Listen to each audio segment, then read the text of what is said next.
Imagine you're sitting at home, minding your own business. You've never broken a law.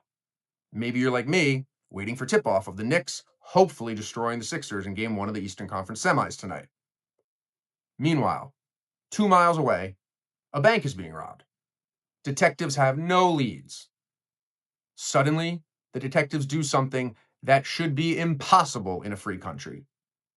He circles a location on a map, sends that map to Google, and suddenly, all your private data, where you've been, who you've been with, every single digital move that you've made, is now in the hands of some police officer.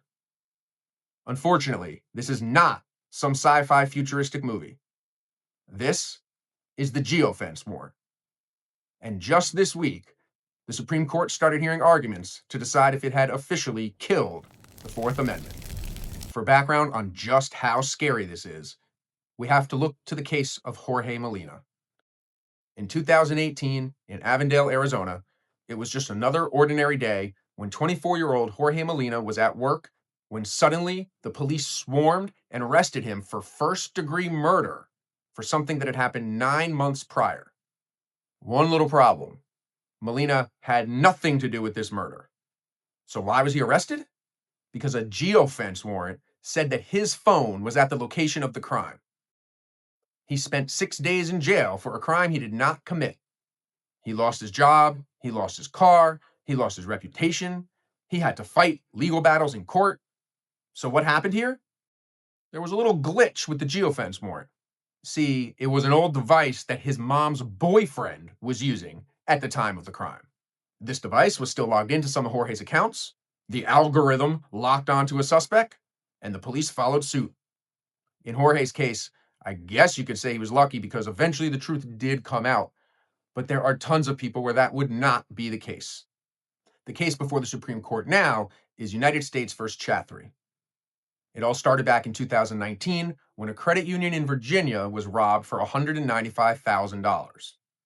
The police had absolutely no leads, so they went to Google and asked for all of the sensor vault data for any person within 150 meters of the bank on that day.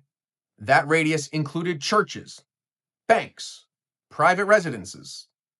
They swept up 19 innocent people just to land on the eventual suspect, Okello Chatrie. So, here's the legal loophole that should keep you up at night. The government's entire argument rests on something called the Third Party Doctrine. They claim that because you voluntarily gave your location information to Google services such as maps, weather, etc., you essentially waived your right to any sense of privacy. Since Google has this data, the police argue they don't need a warrant for a specific person. They just need a general warrant for an area. Finally, the courts are starting to fight back. The Fifth Circuit Court of Appeals recently took a look at this and called these warrants modern-day general warrants. And they even said how that was the exact type of warrant that the American Revolution was set up to fight. They said it's unconstitutional, period. Because the lower courts are at war, it's now up to the Supreme Court to make the final decision. Just 1 week ago from the date of this recording, the Supreme Court heard arguments in the Chatrie case. And the tension inside the courtroom was palpable. Justice Alito actually said that if you don't want the government having your information, you should essentially flip it off and just simply not use services. And I'm sorry, but I would argue that in today's world, you could claim that a smart device is a necessity, not just a nice to have.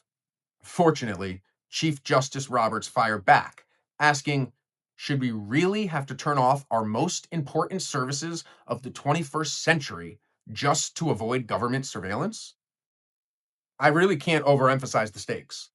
If the court sides with the government, the circle on the map becomes the law of the land. At that point, the Fourth Amendment fails to protect people anymore. It would only end up protecting people savvy enough to know how to live and stay off the grid.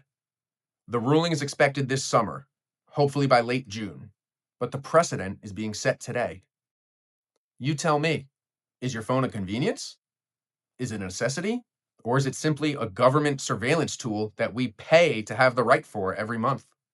Let me know in the comments if you think Justice Alito is right and the Fourth Amendment is officially on life support.